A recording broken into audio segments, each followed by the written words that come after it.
Gaining steam as Seattle's mayor continues to make national headlines. New at 11, a King County Superior Court judge approved a petition for an election to recall Mayor Jenny Durkan. That judge dismissed all but one of the charges brought against the mayor. The one that stuck was use of chemical agents to disperse protesters amid the coronavirus pandemic.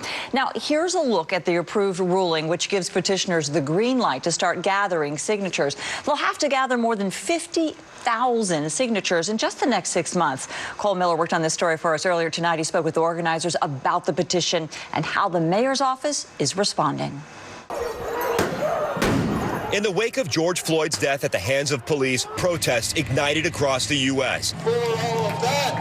Here in Seattle, it was no different. And as things escalated between demonstrators and officers, tear gas and other crowd control devices were used, immediately prompting calls for Mayor Jenny Durkan to resign.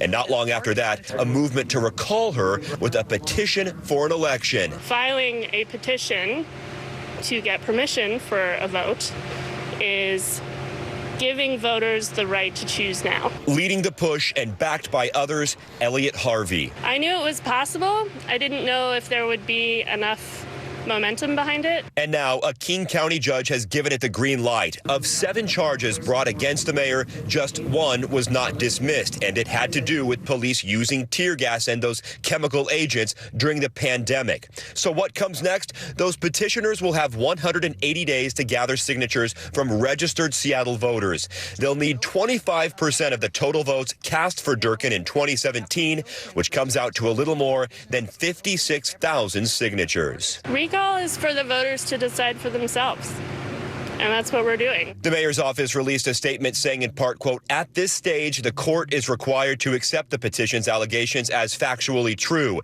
Even under this low standard, the court dismissed 6 of the 7 claims in the petition, in addition to dismissing outright another petition.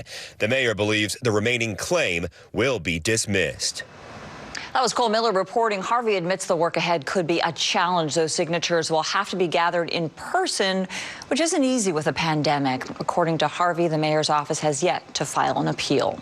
Mixed emotions throughout Seattle tonight as the hot topic of defunding the police department takes center stage. We spoke to community organizers about the move. All agreed cutting funding is complicated, but there are several things to consider. Overall, especially in the South Precinct, we haven't had enough patrol officers.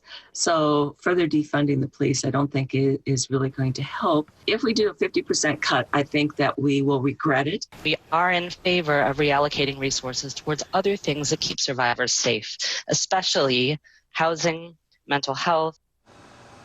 A strong majority of city council are in favor of cutting the police budget by 50%. However, Seattle's top cop says the department would be forced to terminate or transfer hundreds of employees. Chief Carmen Best added the homicide and violent crimes team would be reduced. And for now, Mayor Durkan has proposed a 5% cut for the remainder of the year. That amounts to about $20 million, and that does not account for next year's budget.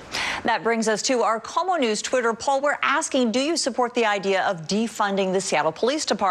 More than 52% say yes, more than 47% said no. There is still time to weigh in. We'd like to hear from you. Just head to our Twitter page.